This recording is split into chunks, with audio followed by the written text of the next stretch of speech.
Hello dears, എല്ലാവർക്കും toss അക്കാഡമിയിലേക്ക് സ്വാഗതം. അതെ, CSIR നെറ്റ് മാത്തമാറ്റിക്കൽ സയൻസിന് പ്രിപ്പയർ ചെയ്യുവാനായിട്ട് നിങ്ങളെ സഹായിക്കുന്ന ഒരു വീഡിയോ, അതാണ് ടോസ് അക്കാഡമി ഈ വീഡിയോയിലൂടെ ഉദ്ദേശിക്കുന്നത്. വളരെ ഉന്നത വിജയം കരസ്ഥമാക്കിക്കൊണ്ടിരിക്കുന്ന ടോസ് അക്കാഡമി VHSC മാത്തമാറ്റിക്സിൻ്റെയും VHSC ഫിസിക്സിൻ്റെയും എക്സാമിൽ ഫസ്റ്റ് റാങ്കും സെക്കൻഡ് റാങ്കും നേടിക്കഴിഞ്ഞു. സന്തോഷപൂർവ്വം ഞങ്ങൾ ഈ വിജയം അറിയിക്കട്ടെ. നമുക്ക് CSIR നെറ്റ് മാത്തമാറ്റിക്സിന് പ്രിപ്പയർ ചെയ്യുവാനുള്ള ഒരു 3 months സ്റ്റഡി പ്ലാൻ വീഡിയോയാണ് ഉദ്ദേശിക്കുന്നത്. നമുക്കറിയാം, നെറ്റ് മാത്തമാറ്റിക്സിന് പ്രിപ്പയർ ചെയ്യുമ്പോൾ നമുക്കുള്ള പേപ്പറുകൾ എന്ന് പറയുന്നത് മെയിനായിട്ടും real analysis, linear algebra, abstract algebra, complex analysis, ഇത്രയും പേപ്പറുകൾ നമുക്ക് ഒഴിവാക്കാനേ പാടില്ല, അല്ലേ? സോ ഇത്രയും പേപ്പറുകൾ നമ്മൾ നിർബന്ധമായിട്ടും പഠിച്ചിട്ടുണ്ടാകണം. നമ്മുടെ കയ്യിൽ ആകെ 90 ദിവസമാണുള്ളൂ, അല്ലേ? ഏറ്റവും ഇമ്പോർട്ടൻ്റ് ആയിട്ടുള്ള പേപ്പറുകളാണ് റിയൽ അനാലിസിസും ലീനിയർ ഓൾജിബ്രയും. സോ നമുക്ക് ഈ 2 പേപ്പറുകൾക്കായിട്ട് 25 ദിവസം വീതം മാറ്റിവെക്കാം. ഓക്കെ, ദെൻ ബാക്കി വരുന്ന 40 ദിവസം നമുക്ക് 20 ദിവസം അബ്സ്ട്രാക്റ്റ് ഓൾജിബ്രയ്ക്കും അതുപോലെ തന്നെ 20 ദിവസം നമുക്ക് കോംപ്ലക്സ് അനാലിസിസിനുമായിട്ട് മാറ്റിവെക്കാം. ഈ 4 പേപ്പറുകൾ വളരെ ഇമ്പോർട്ടൻ്റ് ആയിട്ടുള്ള പേപ്പറുകളാണ്. ഓക്കെ, സോ നമുക്ക് നെറ്റിന് പ്രിപ്പയർ ചെയ്യുമ്പോൾ കുറച്ച് സെക്ഷൻസ് ആയിട്ട് പഠിക്കുക എന്ന് പറയുന്നത് ബുദ്ധിമുട്ടായിരിക്കും. കാരണം ഓരോ ക്വസ്റ്റ്യൻസിലും പല സെക്ഷൻസും കവർ ചെയ്തിട്ടായിരിക്കും നമുക്ക് ഓപ്ഷൻസ് ഉണ്ടാകുന്നത്, അല്ലേ? സോ നമുക്ക് ഏതൊക്കെ ടോപ്പിക്കുകൾ പഠിച്ചാൽ നമുക്ക് അത്യാവശ്യം എല്ലാ ക്വസ്റ്റ്യൻസും ആൻസർ ചെയ്യാനായിട്ട് സാധിക്കും. നമുക്ക് നോക്കാം.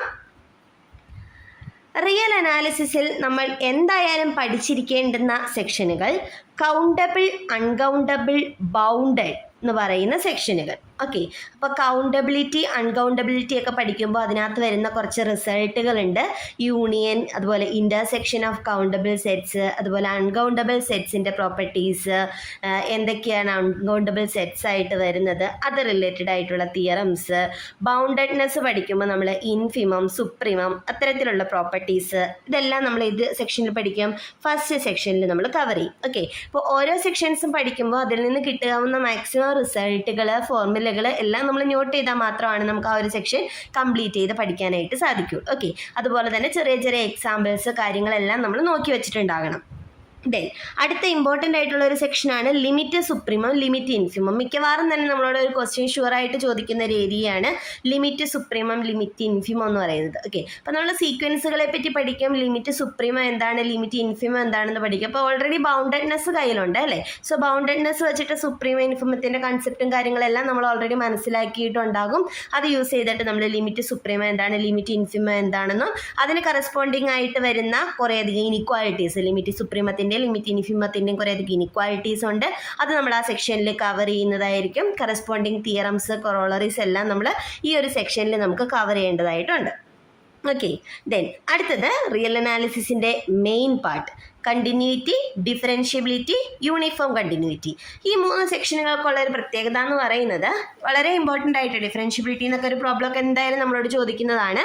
നമുക്ക് ഈ ഒരു സെക്ഷൻ്റെ പ്രത്യേകത, ഏതെങ്കിലും ഒരു ഫംഗ്ഷൻ തന്നിട്ട് അല്ലെങ്കിൽ ഫംഗ്ഷൻസ് തന്നിട്ട് അതിൻ്റെ ഡിഫറൻഷ്യബിലിറ്റിയോ കണ്ടിന്യൂറ്റിയോ യൂണിഫോം കണ്ടിന്യൂറ്റി ഇതെല്ലാം നമ്മളോട് ഒരൊറ്റ ക്വസ്റ്റ്യനിൽ തന്നെ പല ഓപ്ഷനുകളിലായിട്ട് നമുക്ക് വരാവുന്നതാണ്. അപ്പോൾ നമ്മൾ ഈ കൺസെപ്റ്റുകൾ അറിഞ്ഞാൽ മാത്രമാണ് നമുക്ക് എന്ത് ചെയ്യാനായിട്ട് സാധിക്കുള്ളൂ, ആ ഒരു പ്രോബ്ലം ആൻസർ ചെയ്യാനായിട്ട് സാധിക്കുള്ളൂ. അപ്പോൾ continuity, differentiability, uniform continuity related ആയിട്ട് ഒരുപാട് തിയറംസ് ഉണ്ട്. ഓക്കെ, ഈ ഡിഫറൻഷ്യബിലിറ്റി പഠിക്കുമ്പോൾ അതിനകത്ത് തന്നെ ആപ്ലിക്കേഷൻ ഓഫ് ഡെറിവേറ്റീവ്സ് വരുന്നുണ്ട്. അതായത് മാക്സിമ, മിനിമ, അങ്ങനെയുള്ള പോയിന്റ്സ് ഓഫ് ഇൻഫ്ലക്ഷൻ, അങ്ങനെയുള്ള കൺസെപ്റ്റ്, ഇൻക്രീസിങ്, ഡിക്രീസിങ്, ഈ കൺസെപ്റ്റുകളെല്ലാം നമ്മൾ ഡിഫറൻഷ്യബിലിറ്റി കവർ ചെയ്യുമ്പോൾ കവർ ചെയ്യേണ്ടതുണ്ട്. കണ്ടിന്യൂറ്റി, ഡിഫറൻഷ്യബിലിറ്റി പഠിക്കുമ്പോൾ Rolls theorem, mean value theorem, അങ്ങനെയുള്ള തിയറംസ് നമ്മൾ കവർ ചെയ്യേണ്ടതുണ്ട്. ഓക്കെ, ഇപ്പോൾ യൂണിഫോം കണ്ടിന്യൂറ്റിയും ഡിഫറൻഷ്യബിലിറ്റിയും തമ്മിലുള്ള റിലേഷൻസ് നോക്കേണ്ടതുണ്ട്. ഓക്കെ, അപ്പോൾ ഇതൊക്കെ വെച്ചിട്ട് വരുന്ന റിസൾട്ടുകൾ, പോയിൻറ്റ്സ്, ഇതെല്ലാം നമ്മൾ നോട്ട് ചെയ്തിട്ടുണ്ടാകണം. അത്യാവശ്യം നമുക്ക് വേണ്ടുന്ന കുറച്ച് പ്രോബ്ലംസ് നമ്മൾ ഇതിൻ്റെ കൂടെ തന്നെ നോക്കിയിട്ടുണ്ടാവണം. പ്രോബ്ലംസ് മീൻസ് നമുക്ക് ടെക്സ്റ്റുകളിൽ നിന്ന് കിട്ടുന്ന എക്സാമ്പിൾസ് നമ്മൾ നോട്ട് ചെയ്ത് പോയിട്ടുണ്ടാകണം. ഓക്കെ, ദെൻ അടുത്ത സെക്ഷൻ സീക്വൻസ് ആൻഡ് സീരീസ് എന്നുള്ളതാണ്. അപ്പോൾ സീക്വൻസുകൾ പറയുമ്പോൾ അതിൻ്റെ ലിമിറ്റ് പോയിൻറ്റ്സ് ആണ് നമുക്ക് ഏറ്റവും ഇമ്പോർട്ടൻ്റ് ആയിട്ട് വരിക, അല്ലേ? സോ ലിമിറ്റ് പോയിന്റ് പറയണമെന്നുണ്ടെങ്കിൽ limit supremum, limit infimum concept അറിയണം. ഓൾറെഡി നമ്മൾ limit supremum, limit infimum concept നമ്മൾ പഠിച്ചു കഴിഞ്ഞു, അല്ലേ? സോ നമുക്ക് സീക്വൻസുകളുടെ limit supremum, limit infimum, limit, അങ്ങനെയുള്ള കൺസെപ്റ്റുകളും കാര്യങ്ങളെല്ലാം വരും. സീക്വൻസുകളുടെ ലിമിറ്റിൽ നിന്ന് തന്നെയായിരിക്കും നമ്മൾ എങ്ങോട്ടേക്ക് പോകുന്നത്, ഫംഗ്ഷൻസിൻ്റെ ലിമിറ്റിലേക്കൊക്കെ പോകുന്നത് അല്ലേ. അപ്പോൾ നമ്മൾ ഓൾറെഡി കണ്ടിന്യൂറ്റി പഠിച്ചു കഴിയുമ്പോൾ നമുക്ക് ലിമിറ്റ് ഓഫ് എ ഫംഗ്ഷൻ്റെ ഒരു ഐഡിയ ഉണ്ടാവും. അവിടെ നമ്മൾ ഹോസ്പിറ്റൽ റൂളും കാര്യങ്ങളെല്ലാം ഡിസ്കസ് ചെയ്തിട്ടുണ്ടാവും. സോ നമുക്കതെല്ലാം ഈ സീക്വൻസുകളുടെ ലിമിറ്റിലും അപ്ലൈ ചെയ്യാനായിട്ട് സാധിക്കും. ദെൻ അടുത്തത് സീരീസ് ആണ്. സീരീസ് എന്ന് പറയുമ്പോൾ സീക്വൻസിൻ്റെ തന്നെ കണ്ടിന്യൂവേഷൻ ആണ് അല്ലേ. സോ സീരീസിൻ്റെ കൺവർജൻസ് മനസ്സിലാക്കുവാൻ ഒരുപാട് ടെസ്റ്റുകളുണ്ട്. എന്താണ്, അബ്സല്യൂട്ട് കൺവർജൻസ് ഉണ്ട്, കണ്ടീഷണൽ കൺവർജൻസ് ഉണ്ട്, അതുമായിട്ട് റിലേറ്റഡ് ആയിട്ടുള്ള തിയറംസ് ടെസ്റ്റുകളുണ്ട്, അത് ചെക്ക് ചെയ്യാനുള്ള ടെസ്റ്റുകളുണ്ട്, അതിന് റിലേറ്റഡ് ആയിട്ടുള്ള എക്സാമ്പിൾ പ്രോബ്ലംസ് ഉണ്ട്. സോ നമുക്ക് ടെക്സ്റ്റുകൾ റെഫർ ചെയ്ത് അതിന് കറസ്പോണ്ടിങ് ആയിട്ട് വരുന്ന ടെസ്റ്റുകൾ, എക്സാമ്പിൾസ് എല്ലാം നമ്മൾ എന്ത് ചെയ്യേണ്ടതുണ്ട്, ഇവിടെ നോട്ട് ചെയ്യേണ്ടതുണ്ട്. Okay. Then types of discontinuities. Types of discontinuities first kind ഉണ്ട്, സെക്കൻഡ് കൈൻഡ് ഉണ്ട്, റിമൂവബിൾ ഡിസ്കണ്ടിന്യൂയിറ്റി ഉണ്ട്. ഓക്കെ. അപ്പോൾ അങ്ങനെയുള്ള ഡിസ്കണ്ടിന്യൂയിറ്റീസ് എങ്ങനെയാണ്, ഡിസ്കണ്ടിന്യൂയിറ്റീസ് വെച്ചിട്ടൊക്കെ നമ്മളോട് മിക്കവാറും PYQയിൽ പ്രോബ്ലംസ് നമ്മൾ കാണാറുള്ളതാണ്. സോ അത്തരത്തിലുള്ള ഡിസ്കണ്ടിന്യൂയിറ്റീസ് ഏതൊക്കെ തരത്തിലാണ്, ഓരോ ഡിസ്കണ്ടിന്യൂയിറ്റീസിന് ഒരു 2-3 എക്സാമ്പിൾസ് എങ്കിലും നമ്മളൊന്ന് നോട്ട് ചെയ്യാനായിട്ട് ശ്രമിക്കുക. അടുത്തത് നമ്മൾ ഈ സീക്വൻസുകളും സീരീസും ഒക്കെ പഠിക്കുമ്പോൾ അതിൻ്റെയൊക്കെ ഫംഗ്ഷൻസും പഠിക്കുന്നുണ്ട് അല്ലേ. സോ അതിൻ്റെ എല്ലാത്തിൻ്റെ യൂണിഫോം കൺവർജൻസ്. അപ്പോൾ കൺവർജൻസിൽ നിന്ന് എങ്ങനെ യൂണിഫോം കൺവർജൻസിലോട്ട് പഠിക്കാം. യൂണിഫോം കൺവർജൻസ് പഠിക്കുന്നതിന് നമുക്ക് ഒരുപാട് തിയറംസ് ആവശ്യമുണ്ട്. കുറേയധികം റിസൾട്ടുകൾ വെച്ചിട്ടായിരിക്കും നമ്മൾ എപ്പോഴും തന്നെ യൂണിഫോം കൺവർജൻസ് ചെക്ക് ചെയ്യുന്നത്. സോ ആ റിസൾട്ടുകൾ പഠിച്ചാൽ തന്നെ നമുക്ക് യൂണിഫോം കൺവർജൻസ് ചെക്ക് ചെയ്യാനായിട്ട് എളുപ്പമുണ്ടാവും. അപ്പോൾ അത്തരത്തിലുള്ള റിസൾട്ടുകൾ ഏതൊക്കെയാണെന്ന് നോക്കുക. Then last one, topological properties. Topological properties വരുമ്പോൾ അതിനകത്ത് open set, closed set, interior points, അതുപോലെ തന്നെ എന്താണ് പിന്നെ വരുന്ന കൺസെപ്റ്റുകൾ. ഓക്കെ. അപ്പോൾ ടോപ്പോളജിയുമായിട്ട് റിലേറ്റഡ് ആയിട്ടുള്ള കൺസെപ്റ്റുകൾ, isolated point, dense set. Okay. അപ്പം അങ്ങനെയുള്ള കൺസെപ്റ്റുകളെല്ലാം. കാരണം ഈ ഒരു കൺസെപ്റ്റുകൾ നമുക്കിപ്പോൾ ടോപ്പോളജിക്കൽ പ്രോപ്പർട്ടീസ് മാത്രമായിട്ടായിരിക്കില്ല ഒരു ക്വസ്റ്റ്യൻ വരുന്നത്.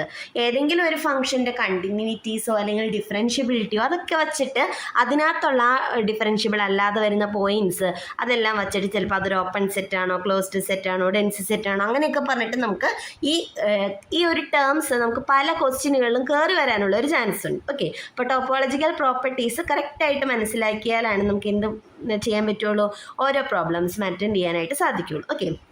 അപ്പോൾ റിയൽ അനാലിസിസിൽ ഏറ്റവും കുറഞ്ഞത് നമ്മൾ ഇത്രയും കൺസെപ്റ്റുകൾ പഠിച്ചിട്ടുണ്ടാകണം. എന്നാൽ മാത്രമാണ് നമുക്ക് ഏതൊരു ക്വസ്റ്റ്യൻ കാണുമ്പോഴും ഇതിനകത്തുള്ള ടേംസ് ഒക്കെ തന്നെയായിരിക്കും നമുക്ക് റിപ്പീറ്റ് ചെയ്ത് വന്നിട്ടുണ്ടാവുക. ഓക്കെ. അപ്പോൾ റിയൽ അനാലിസിസിൽ ഇത്രയും ഈ 7 കൺസെപ്റ്റുകൾ നിർബന്ധമായിട്ട് നോക്കണം. ഓക്കെ. അപ്പോൾ നമ്മുടെ കയ്യിൽ ആകെ 25 ദിവസമേ ഉള്ളൂ അല്ലേ. സോ 25 ദിവസത്തിൽ ഒരു 15 ദിവസമാണ് നമ്മൾ എന്ത് ചെയ്യാൻ പോളൂ, ഈ കൺസെപ്റ്റുകൾ, ടെക്സ്റ്റുകൾ നോക്കി റെഫർ ചെയ്ത് ഇതിനകത്തുനിന്നുള്ള റിസൾട്ടുകൾ, എക്സാമ്പിൾസ്, അതുപോലെ തന്നെ ഡെഫിനീഷൻസ് എല്ലാം നോട്ട് ചെയ്ത് വെക്കുക. ഓക്കെ. അപ്പോൾ 7 കൺസെപ്റ്റുകളുള്ളത്. ഒരു കൺസെപ്റ്റിന് 2 ദിവസമേ നമ്മൾ മാറ്റി വയ്ക്കാമുള്ളൂ. നമ്മളൊരു 3-4 ടെക്സ്റ്റുകൾ എടുത്ത് വയ്ക്കുക. റിയൽ അനാലിസിസ് ബേസ്ഡ് ആയിട്ടുള്ള ഒരുപാട് ടെക്സ്റ്റുകൾ അവൈലബിൾ ആണ്. ആ ടെക്സ്റ്റുകളിൽ നിന്ന് നമുക്കൊരു 15 ദിവസത്തിനുള്ളിൽ നിങ്ങൾ എന്ത് ചെയ്യണം, ഈ 7 കൺസെപ്റ്റുകൾ പഠിച്ചു തീർത്തിട്ടുണ്ടാകണം. അതിനുശേഷം റിമൈനിങ് 10 ഡേയ്സ് ആണ് നമ്മൾ എന്ത് ചെയ്യാമുള്ളൂ, PYQസിന് മാറ്റി വയ്ക്കാമുള്ളൂ. സോ PYQയിലേക്ക് ഇറങ്ങുമ്പോൾ നമ്മൾ ഇത്രയും കൺസെപ്റ്റുകൾ നമ്മുടെ കയ്യിലുണ്ടെങ്കിൽ മാത്രമാണ് നമുക്ക് ഓരോ ക്വസ്റ്റ്യൻസും കറക്റ്റായിട്ട് അറ്റൻഡ് ചെയ്യാനായിട്ട് സാധിക്കുകയുള്ളൂ. ഓക്കെ. അപ്പോൾ മൊത്തം 25 ദിവസത്തിൽ 15 ദിവസം കൊണ്ട് നിങ്ങൾ 7 ടോപ്പിക്കുകൾ തീർക്കുക. നെക്സ്റ്റ് 10 ഡേയ്സിൽ നിങ്ങൾ PYQs കവർ ചെയ്യാനായിട്ട് ശ്രദ്ധിക്കുക. ഓക്കെ. അടുത്തത് നിങ്ങൾക്ക് ഈ ഒരു സെക്ഷനുകളിൽ വരുന്ന നമുക്ക് എങ്ങനെയൊക്കെ ആയിരിക്കും റിസൾട്ടുകൾ വരിക, ഏതൊക്കെ രീതിയിലായിരിക്കും റിസൾട്ടുകൾ വരിക, അല്ലെങ്കിൽ ഏതൊക്കെ രീതിയിലായിരിക്കും പ്രോബ്ലംസ് വരിക, അതൊക്കെ ഒന്ന് മനസ്സിലാക്കി തരുവാനായിട്ട് കുറച്ച് പോയിന്റ്സ് മാത്രം കേട്ടോ. നമുക്ക് എല്ലാ സെക്ഷനുകളും ഒന്നും നമുക്ക് ഒരൊറ്റ വീഡിയോയിൽ പഠിക്കാനോ അല്ലെങ്കിൽ എല്ലാ റിസൾട്ടുകളും പഠിക്കാനോ സാധ്യമല്ല. അപ്പോൾ നിങ്ങൾ ഓരോ ടെക്സ്റ്റുകൾ നോക്കുമ്പോൾ എത്തരത്തിലുള്ള റിസൾട്ടുകളായിരിക്കും നിങ്ങൾ കാണുവാൻ നിങ്ങൾക്ക് സാധിക്കുക എന്ന് പറഞ്ഞു തരാം. ഇങ്ങനെയുള്ള റിസൾട്ടുകൾ ഇപ്പോൾ Cauchy's first theorem on limit, Cauchy's second theorem on limit കണ്ടോ, ലിമിറ്റ് UN എല്ലാണെന്നുണ്ടെങ്കിൽ അതിൻ്റെ ആവറേജ് അല്ലേ, U1 + U2 + എക്സെട്ര + UN/Nൻ്റെ ലിമിറ്റും എല്ലായിരിക്കും. ഓക്കെ. അതുപോലെ തന്നെ UN⁻1/Nൻ്റെ ലിമിറ്റും UN+1/UNൻ്റെ ലിമിറ്റും സെയിം ആയിരിക്കും if it exist. Okay. Then എന്താണ് ആർക്കിമീഡിയൻ പ്രോപ്പർട്ടി. ഓക്കെ. അപ്പോൾ ആർക്കിമീഡിയൻ പ്രോപ്പർട്ടി ഓഫ് റിയൽ നമ്പേഴ്സ് ഒക്കെ വെച്ചിട്ടായിരിക്കും നമ്മുടെ സീക്വൻസ് 1/Nൻ്റെ ലിമിറ്റിനെ പറ്റിയൊക്കെ പഠിക്കുന്നത്. ഓക്കെ. അപ്പോൾ സീക്വൻസുകളുമായിട്ട് റിലേറ്റഡ് ആയിട്ട് സിസറോസ് തിയറം പോലെയുള്ള കുറച്ചധികം റിസൾട്ടുകളുണ്ട്. നിങ്ങൾക്ക് കാണുമ്പോൾ മനസ്സിലാവുന്നുണ്ടാവും. സീക്വൻസ് AN, സീക്വൻസ് BN എന്നൊക്കെ പറയുന്ന അതെ, ഇതുപോലെയുള്ള റിസൾട്ടുകളെല്ലാം നമുക്ക് ടെക്സ്റ്റുകളിൽ നിന്ന് അവൈലബിൾ ആകുന്നതാണ്. ഇതെല്ലാം വളരെ ഇമ്പോർട്ടൻ്റ് ആണ്. AN BN എന്ന് പറയുന്നതൊക്കെ കൺവേർജൻ ലിമിറ്റ്സ് ABയിലോട്ട് കൺവേർജ് ചെയ്യുന്നുണ്ടെങ്കിൽ ഈ പറയുന്ന ലിമിറ്റ് ഈ സീക്വൻസ് കൺവേർജ് ചെയ്യുന്നത് ABയിലോട്ടായിരിക്കും. അതുപോലെ തന്നെ വരുന്ന റിസൾട്ടുകൾ. ഓക്കെ, അപ്പോൾ ഇത്തരത്തിലുള്ള റിസൾട്ടുകളെല്ലാം നിങ്ങൾക്ക് വരും ടെക്സ്റ്റുകൾ റെഫർ ചെയ്യുന്ന വഴി നിങ്ങൾക്ക് കാണുവാനായിട്ട് സാധിക്കും. അപ്പോൾ ഒറ്റ റിസൾട്ടുകളും നിങ്ങൾ ഒഴിവാക്കരുത്. ഈ റിസൾട്ടുകളെല്ലാം നമുക്ക് ഓരോ പ്രോബ്ലംസ് ചെയ്യുമ്പോൾ നമുക്ക് ആവശ്യമുള്ളതായിരിക്കും. ഇത് നോക്കി, കൗണ്ടബിലിറ്റി അൺകൗണ്ടബിലിറ്റിയുടെ ഒക്കെ കറസ്പോണ്ടിങ് റിസൾട്ടുകളാണ്. ഓക്കെ, സെറ്റ് Q എന്ന് പറയുന്നത് കൗണ്ടബിൾ ആണ്, R എന്ന് പറയുന്നത് അൺകൗണ്ടബിൾ ആണ്. ഓക്കെ, ഇപ്പോൾ യൂണിയൻ എങ്ങനെയാണ്? ഓക്കെ, മനസ്സിലായോ? ഓൾജിബ്രൈക് നമ്പേഴ്സിൻ്റെ സെറ്റ് എങ്ങനെയാണ്? ട്രാൻസ്ജെൻഡർ നമ്പേഴ്സിൻ്റെ സെറ്റ്സ് എങ്ങനെയാണ്? സീരീസ് ഓഫ് ഫങ്ഷൻസ് വെച്ചിട്ട് ഒരുപാട് തിയറംസ് ഉണ്ട്. അതിലെങ്ങനെയൊക്കെ തിയറംസ് വരുന്നോ അതെല്ലാം തിയറംസ് നോട്ട് ചെയ്യാനായിട്ട് ശ്രമിക്കുക. ഓക്കെ, ദെൻ സീക്വൻസുകളുടെ ലിമിറ്റുമായിട്ട് റിലേറ്റഡ് ആയിട്ടുള്ള റിസൾട്ടുകൾ. ഓക്കെ, അപ്പോൾ ഇത്തരത്തിലുള്ള റിസൾട്ടുകളെല്ലാം നിങ്ങൾക്ക് ഓരോ ടെക്സ്റ്റുകൾ റെഫർ ചെയ്യുമ്പോൾ കിട്ടുന്നതായിരിക്കും. അപ്പോൾ ഇത്തരത്തിലുള്ള എല്ലാ റിസൾട്ടുകളും നോട്ട് ചെയ്യാനായിട്ട് ശ്രമിക്കുക. ഓക്കെ, ദെൻ എങ്ങനെയായിരിക്കും പ്രോബ്ലംസ് കാണാനായിട്ട് സാധിക്കുക? ഒരു ഫംഗ്ഷൻ ഡിഫറൻഷ്യബിൾ ആണോ, ലെഫ്റ്റ് ഡെറിവേറ്റീവും റൈറ്റ് ഡെറിവേറ്റീവും എല്ലാം ഈക്വൽ ആണോ, ആ ഒരു കൺസെപ്റ്റാണ് നമുക്ക് ഈ തന്നിരിക്കുന്ന ഫംഗ്ഷനിൽ നിന്ന് ഉണ്ടാവുക. അപ്പോൾ ഈ ഫംഗ്ഷൻ ഡയറക്റ്റ് നമ്മൾ ചിലപ്പോൾ ടെക്സ്റ്റുകളിലെ എക്സാമ്പിളിൽ കണ്ടില്ലെങ്കിലും e⁻1x എന്ന് പറയുന്ന ഫംഗ്ഷനെയൊക്കെ നമ്മൾ മിക്കവാറും ടെക്സ്റ്റുകൾ നോക്കുമ്പോൾ തന്നെ നമുക്ക് കാണുന്ന ഫംഗ്ഷൻ ആയിരിക്കും. അല്ലെങ്കിൽ ഇത്രയും പോർഷൻ, ഈ ഒരു എക്സ് ഇല്ലാത്ത ഇത്രയും പോർഷൻ എന്നൊക്കെ പറയുന്നത് മിക്കവാറും ടെക്സ്റ്റുകളിലെ എക്സാമ്പിൾസിൽ തന്നെ നോട്ട് ചെയ്തിരിക്കുന്നതായിരിക്കും. ഓക്കെ, അപ്പോൾ അതൊക്കെ നിങ്ങൾക്ക് ഓരോ ടെക്സ്റ്റുകൾ റെഫർ ചെയ്യുന്ന ഇതിനനുസരിച്ചിട്ട് നിങ്ങൾക്ക് കാണാനായിട്ട് സാധിക്കും. അപ്പം അതൊന്നും ഒഴിവാക്കേണ്ടതല്ല, അതെല്ലാം വളരെ ഇമ്പോർട്ടൻ്റ് ആണ്. ഓക്കെ, അതുപോലെ തന്നെ ഇത്തരത്തിലുള്ള റിസൾട്ടുകൾ ഇവിടെ ഈ തന്നിരിക്കുന്ന ഫംഗ്ഷൻ ഡിഫറൻഷ്യബിൾ അല്ലാത്ത പോയിന്റ്സ് ഏതൊക്കെയാണെന്ന് ചോദിച്ചിരിക്കുന്നത്. അപ്പോൾ നമ്മുടെ കയ്യിൽ ഒരു f(x) ഉണ്ടെങ്കിൽ നമ്മുടെ മോഡ് f(x) എന്ന് പറയുന്നത് ഡിഫറൻഷ്യബിൾ അല്ലാത്തത് f(x)ൻ്റെ സിമ്പിൾ സീറോസിലാണെന്നുള്ളൊരു റിസൾട്ട് ഉണ്ട്. ആ ഒരു റിസൾട്ട് യൂസ് ചെയ്തിട്ടായിരിക്കും നമ്മൾ ഇതിൻ്റെ ഡിഫറൻഷ്യബിലിറ്റിയുടെ പോയിന്റ്സ് ഒക്കെ കണ്ടുപിടിക്കുന്നത്. ഓക്കെ, അപ്പോൾ മോഡ് f(x) ഡിഫറൻഷ്യബിൾ അല്ലാത്തത് f(x)ൻ്റെ സിമ്പിൾ സീറോസിലായിരിക്കും. അപ്പോൾ ആ ഒരു കൺസെപ്റ്റ് നമുക്ക് ഇവിടെ യൂസ് ചെയ്യാനായിട്ട് സാധിക്കും. മോഡുലസ് എന്ന് പറയുന്ന ഫംഗ്ഷനെ പറ്റി നമ്മൾ കൂടുതൽ പഠിച്ചു കഴിഞ്ഞാൽ നമുക്ക് ആ ഒരു പ്രോബ്ലം വളരെ ഈസി ആയിട്ട് സോൾവ് ചെയ്യാനായിട്ട് സാധിക്കും. ഓക്കെ, ദെൻ നമ്മുടെ സീരീസ് എക്സ്പാൻഷൻസിൽ നിന്ന് വന്നിരിക്കുന്ന ക്വസ്റ്റ്യൻ ആണ്. ഓക്കെ, അപ്പോൾ നമ്മൾ കൂടുതൽ പ്രോബ്ലംസ് ഹാൻഡിൽ ചെയ്യുമ്പോൾ നമ്മൾ ഈ പഠിച്ചിരിക്കുന്ന സെക്ഷൻസിൽ നിന്ന് ഏതൊക്കെ രീതിയിലുള്ള ക്വസ്റ്റ്യൻസ് ആണ് വന്നിട്ടുണ്ടാവുക എന്ന് മനസ്സിലാവും. അപ്പോൾ നമ്മൾ നോട്ട് ചെയ്തിരിക്കുന്ന റിസൾട്ടുകൾ ഏതെങ്കിലും കുറവുണ്ടെങ്കിൽ അത്തരത്തിലുള്ള റിസൾട്ടുകൾ കണ്ടെത്തി അതും കൂടി നോട്ട് ചെയ്യാനായിട്ട് നമുക്ക് സാധിക്കുകയും ചെയ്യും. ഓക്കെ, ഇത്തരത്തിലുള്ള ഫംഗ്ഷൻസ് x⁻1/3 റാഷണൽ പവേഴ്സ് വരുന്ന ഫംഗ്ഷൻസ് അല്ലേ, അതിൻ്റെ ഫിഗറുകൾ തന്നെ ഇച്ചിരി എന്തെങ്കിലും കോംപ്ലിക്കേഷൻസ് ഒക്കെ ഉണ്ടാകും. സോ അത്തരത്തിലുള്ള ഫംഗ്ഷൻസിൻ്റെ കണ്ടിന്യൂറ്റി, അതുപോലെ തന്നെ റോൾസ് തിയറം എന്താണെന്ന് നമ്മൾ എന്തായാലും ഡിഫറൻഷ്യബിലിറ്റി പഠിക്കുമ്പോൾ അവിടെ പഠിക്കുന്നതാണ് അല്ലേ.